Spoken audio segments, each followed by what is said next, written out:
আল্লাহ রাসূল প্রথমে কি বললেন? তা'বুদুল্লাহ ওয়া লা তুশরিকু বিহি শাইআ, আল্লাহর ইবাদত করবে, তার সাথে শিরিক করবে না।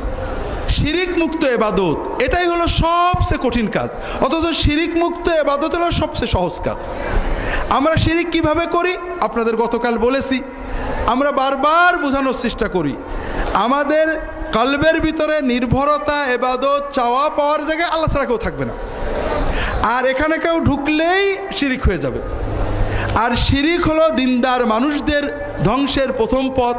শিরিক থেকে মুক্ত হতে গেলে সুন্নতের ভিতরে থাকতে হবে।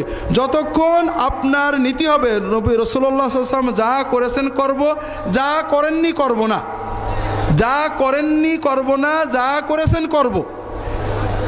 দুনিয়ায় যে যা করুক কারোর সাথে আমার ঝগড়া নেই, সবাই ভালো সবাই মন্দ যা হয় হোক, আমি আমার নবীজিকে নিয়ে থাকব। রাসূলুল্লাহ সাল্লাল্লাহু আলাইহি ওয়াসাল্লাম যে কাজ করেছেন তাই করব, যে কাজ করেননি করব না, যে কথা বলেছেন বলবো, যে কথা বলেননি বলবো না, যে বলে বলুক। আপনার শিরকে যাওয়ার কোনো ভয় নেই। আর যখনই আপনি সুন্নতের বাইরে যাবেন, কোনোটা জায়েজ হবে, কোনোটা বেদাত হবে, কোনোটা শিরকে চলে যাবে, যাবেই যাবে।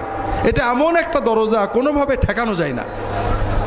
কাজেই তাওহীদের উপরে থাকতে হলেই সুন্নতের উপরে থাকতে হবে, আর সুন্নতের উপরে থাকলেই আপনি তাওহীদ পেয়ে যাবেন।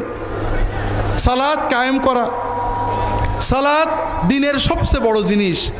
আর একটা জিনিস মনে রাখবেন, আমরা বাংলাদেশের মুসলমানদের ভিতরে যারা ভণ্ড পীর, নেড়ার ফকির, এই জাতীয় যারা আছেন, তাদের সবচেয়ে বড় আক্রোশ নামাজের উপরে। তাদের যারা মুরিদ হয় প্রথমেই তাদের নামাজ বন্ধ করে, কারণ কোনো মুসলমান যখন নামাজ পড়ে তখন তার কলবটা শয়তান পুরোপুরি দখল করতে পারে না। নামাজ হলো আল্লাহর সাথে বান্দার মূল সম্পর্ক। এই জন্য তারা অনেক সময় বুঝায়, আরে নামাজের মতো নামাজ জীবনে একবার পড়লেই হয়। এমন কথা শুনছেন নাকি? আছে না? আর কেউ কি বলে খাওয়ার মতো খাওয়া জীবনে একবার খেলে হয়? হয়। এই কথা কেউ বললে তাকে পাগল বলবেন না? কিন্তু নামাজের কথা বলে আমরা কিছু বলে, প্রথম কথা যেটা বলেছি, মুহাম্মদ সাল্লাল্লাহু আলাইহি ওয়াসাল্লাম এবং সাহাবীদেরকে সামনে রাখবেন। যত কথা লোকে বলবে, সরাসরি আপনার স্কেল, মাপকাঠি, মেয়ার, মানদণ্ড হলো মুহাম্মদ রাসূলুল্লাহ সাল্লাল্লাহু আলাইহি ওয়াসাল্লাম এবং সাহাবায়ে কেরাম। আপনি চট করে প্রশ্ন করবেন, মুহাম্মদ সাল্লাল্লাহু আলাইহি ওয়াসাল্লাম কি নামাজের মতো নামাজ পড়তেন না আজে বাজে নামাজ পড়তেন? নামাজের মতো নামাজ পড়তেন। তিনি কি একবার পড়লেই হয়েছিল না আজীবন আমরণ পড়তে হয়েছিল? কাজেই কেউ যদি বলে যে মুহাম্মদ সাল্লাল্লাহু আলাইহি ওয়াসাল্লাম আমি বেশি ইমানদার, আমার জীবনে একবার পড়লেই হয়, সে মুসলমান না কাফের? ব্যাস, খুব মানদণ্ড।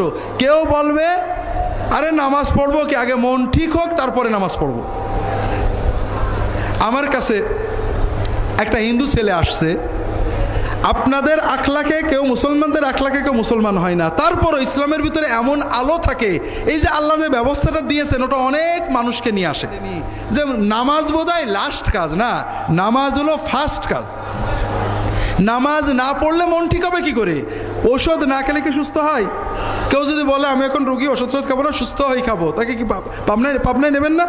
এই তো পিছনে আছে, ঠিক না? তো ভাইরা বেঈমান। কেউ বলে যে মারেফাত হয়ে গেলে আর নামাজ লাগে না, আছে নাকি এরকম? আছে। প্রথম কথা বোঝেন, এই যে মারেফাতের গুরুত্ব দেওয়া, এটা রাসূলুল্লাহ সাল্লাল্লাহু আলাইহি ওয়াসাল্লাম কোরআন এবং হাদিসে নেই। কোরআন এবং হাদিস বলে ইহুদি, খ্রিস্টান, আবু জাহেল, তাদেরও পুরো মারেফত ছিল। মারেফত কোনো খায়ের না। এই মারেফাত যখন ইমানে যাবে, ইমান এবং এলেমে পরিণত হবে, তখন সেটা কল্যাণ। ইহুদিদের মারেফত ছিল, খ্রিস্টানদের মারেফত ছিল, কাফেরদের মারেফত ছিল, কোনো লাভ হয়নি। মারেফত আছে, মেনে নিচ্ছে না, মারেফতের কোনো দাম নেই। এই জন্য ইসলামে ইমান এবং এলেমের গুরুত্ব দেওয়া হয়েছে। ইমাম আবু হানিফা রাহমাতুল্লাহ আলাইহি বলছেন, মারেফতে আমরা সবাই সমান, মারেফতের পরে ইমান না আসলে কোনো লাভ নেই। মারেফতই সব। এটা ইসলামের একটা বাতিল ফেরকা ছিল, জাহমিয়া বলা হতো। তারা বলতো, আবু হানিফা রহমতুল্লাহ আলাইহি লেখছেন, মারেফতই যদি সব হতো তাহলে খ্রিস্টান, ইহুদি, কাফের সবাই জান্নাতে যেত।